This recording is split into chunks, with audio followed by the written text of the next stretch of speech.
Allez, bonjour, bienvenue à toi sur la chaîne YouTube La classe de Monsieur Fred. On va aujourd'hui parler d'une nature ou d'une classe de mots, les pronoms. Allez, c'est parti, on y va.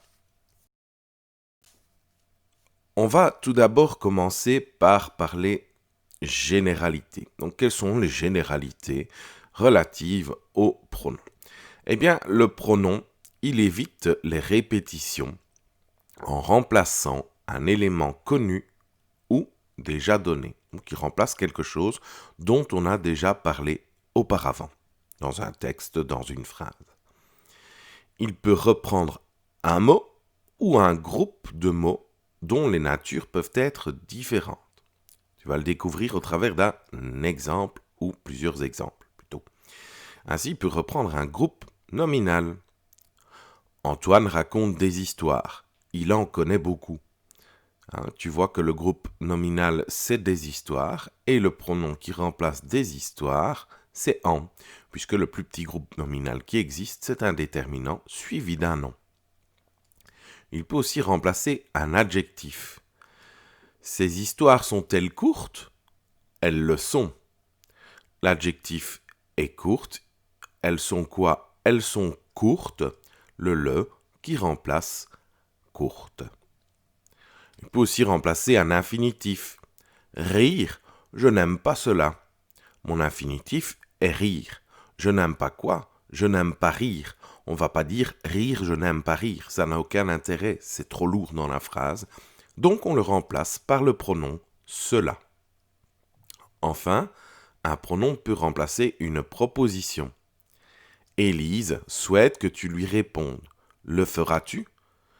Que tu lui répondes est une proposition. C'est une petite phrase, une proposition, puisqu'il y a un verbe à l'intérieur de ce qui est souligné qui est répondre. Le feras-tu? Tu feras quoi? Tu feras le. Donc tu feras l'action de lui répondre. Donc le est bien ici mon pronom. Toujours dans les généralités, un pronom peut désigner des personnes qui participent à la communication. Son rôle est alors de désigner la personne qui parle ou la personne à qui on parle. Ainsi, la première personne du singulier, c'est je ou j'y apostrophe. La deuxième personne du singulier, c'est tu. La troisième personne du singulier, si on parle d'un garçon, c'est il. Si on parle d'une fille, ce sera elle. Et alors tu as le pronom qui est dans le vague, si je puis m'exprimer ainsi, on ne sait jamais dire qui il remplace avec précision, c'est on, mais qui fait partie aussi de la troisième personne du singulier. Voyons maintenant la suite des pronoms et les pronoms au pluriel. On a nous, tu vois, on est à l'intérieur, on est avec les autres. On a vous, on montre les autres, c'est la deuxième personne du pluriel. Et enfin, on a il avec S ou elle avec S. Si je montre que des garçons, j'écrirai il avec S. Si je ne montre que des filles, j'écrirai elle avec S. Par contre, si je montre un garçon et des filles, malheureusement les filles, je suis désolé pour vous, le masculin l'emporte toujours sur le féminin. On écrira donc il avec S. On va maintenant parler des variations orthographiques des pronoms. Un pronom peut être influencé par le masculin ou le féminin, c'est le genre. Voici quelques exemples.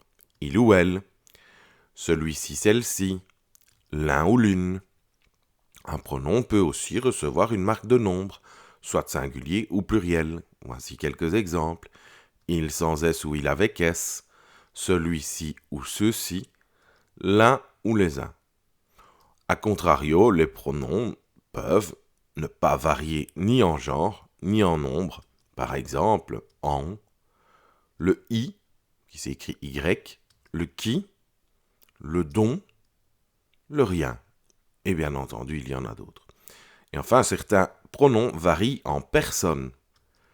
Par exemple, le je, le moi, le nous, le mien, la mienne, la nôtre. Il s'agit de la première personne de grammaire. Le tu, le te, le toi, le vous, le tien, la tienne, la vôtre. Il s'agit de la deuxième personne de la grammaire, aussi bien deuxième personne du singulier que deuxième personne du pluriel. il, elle, lui, leur, le sien, la sienne, la leur. Là, il s'agit de la troisième personne. On va maintenant s'attaquer aux différents types de pronoms. Alors tu vas voir que les pronoms sont classés d'une certaine manière. On a tout d'abord les pronoms personnels. Eh bien, eux renvoient à une personne de la grammaire. Voici les personnes grammaticales. Première personne du singulier, deuxième personne du singulier, troisième personne du singulier. Ensuite, on a les personnes du pluriel avec la première personne du pluriel, deuxième personne du pluriel, troisième personne du pluriel. Alors, fais attention au CEB. Si on te demande quelle est la personne de la conjugaison, je l'ai déjà rappelé dans d'autres vidéos, mais je le rappelle ici, ne réponds pas je, ni tu, ni il, ni nous, ni vous, ni il avec S, parce que ce sera considéré comme faux, mais écris bien première personne du singulier, deuxième personne du singulier, etc. Alors, certains pronoms sont dits pronoms sujets ou pronoms compléments. Mais ce sont bien des pronoms personnels, je te rassure. Ainsi, à la première personne du singulier, on a le je en pronom sujet ou le me, m', ou moi en pronom complément.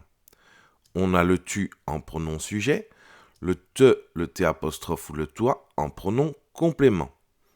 On a le il, le elle, le on en pronom sujet. On a le se ou s', on a le soi, le elle, le l', le la, le lui, le en ou le y en pronom complément. Au pluriel, on a le nous et le nous en pronom complément. On a le vous et on a le vous en pronom complément. En pronom sujet, on a le il avec s, le elle avec s, le les, le e, le leur, le en et le i. Et on a le se ou le s', le soi et le l avec s en pronom complément.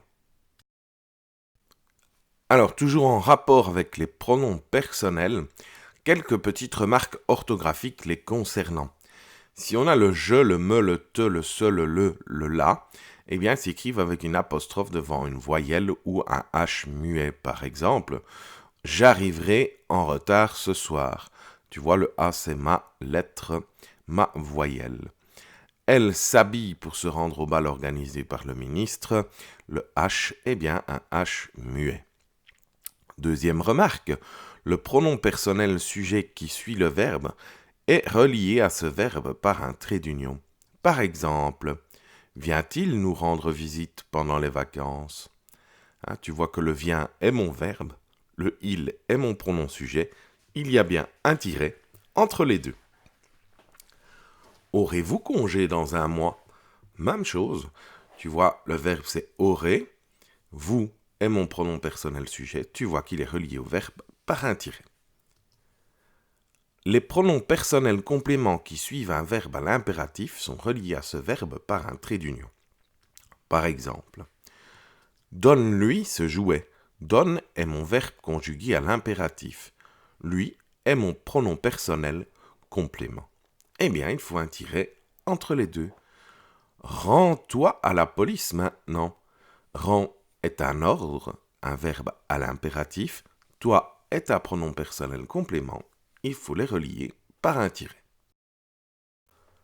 Alors, une remarque importante au sujet des pronoms personnels. Là, il va falloir que tu m'écoutes.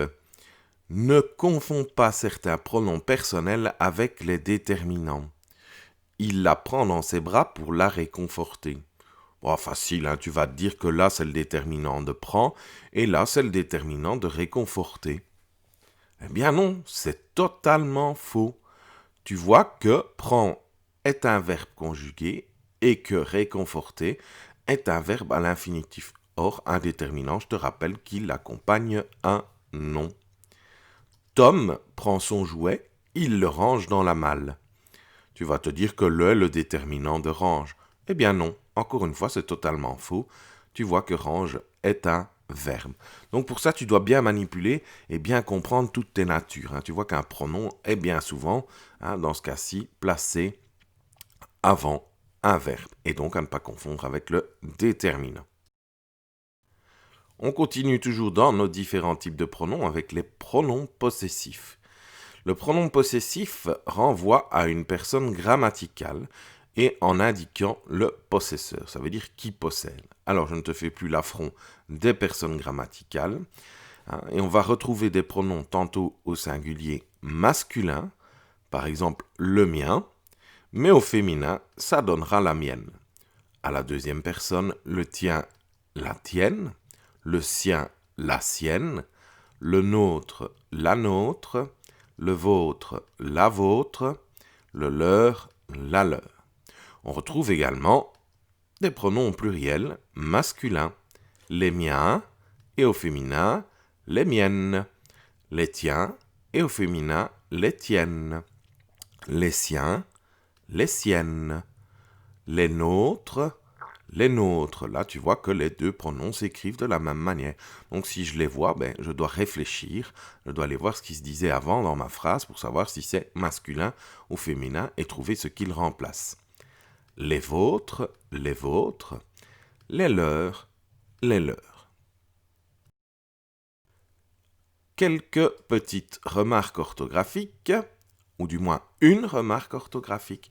Le nôtre, la nôtre, les nôtres, le vôtre, la vôtre, les vôtres, on met un accent circonflexe pour ne pas les confondre avec les déterminants possessifs notre et votre. Par exemple, notre chien est gentil. On dira le nôtre est gentil. Votre enfant n'écoute pas.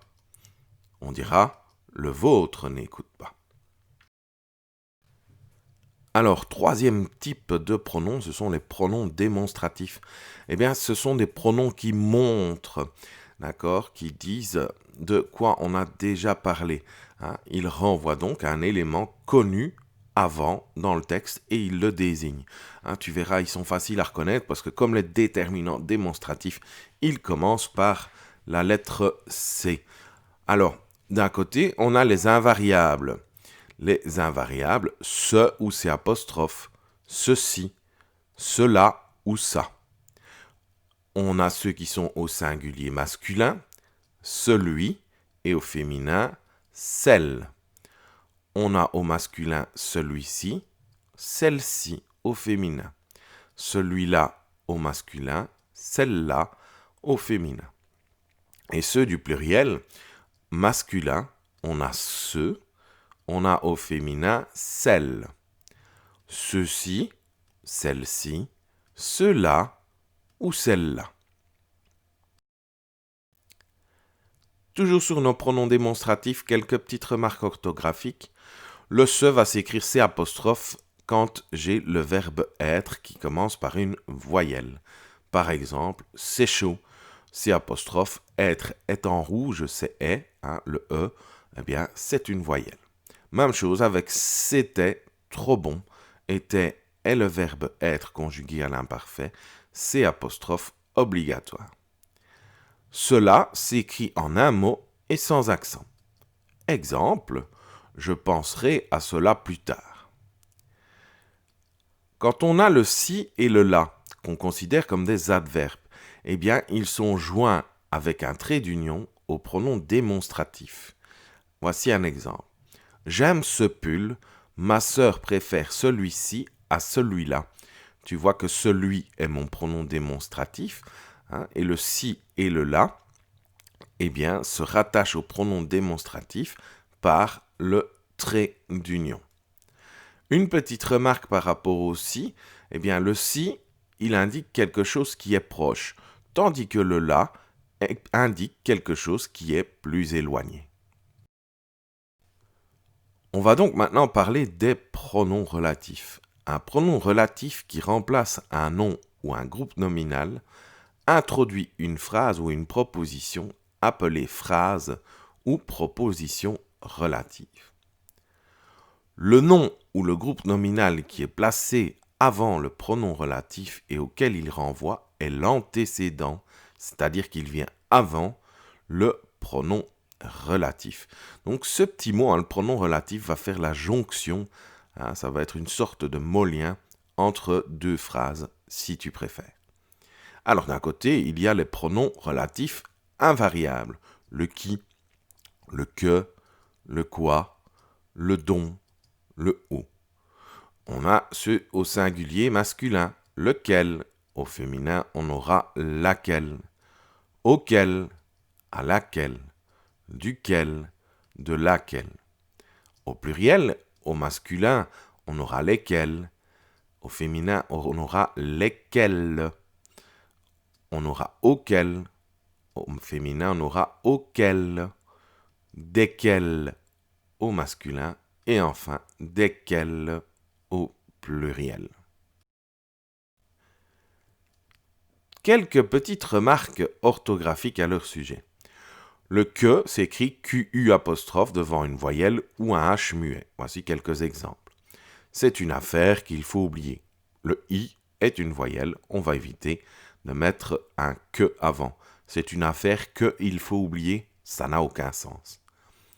Autre exemple, les mots qu'Hector prononce sont justes. On est là devant le H muet. Attention, le OU ne doit pas être confondu avec le OU sans accent qui veut dire ou bien. Par exemple, le pays où je suis né est l'Italie. Le OU remplace le mot pays. Dans l'état où ils sont, ils pourront bien prendre une douche. Le OU remplace le mot état. Lequel prend le genre et le nombre du nom qu'il remplace, parfois précédé de à, de avec, de dans, de parmi. Voici un exemple. Le vélo avec lequel Olivier va à l'école est rouillé. La tente sous laquelle Damien dormait a été mouillée cette nuit. Donc tu vois que le pronom est introduit par avec dans la première phrase et par sous dans la deuxième phrase. Les pronoms interrogatifs maintenant, eh bien, ils désignent l'élément sur lequel porte la question. D'un côté, on a des pronoms invariables avec le qui, le que ou le QU apostrophe, le quoi.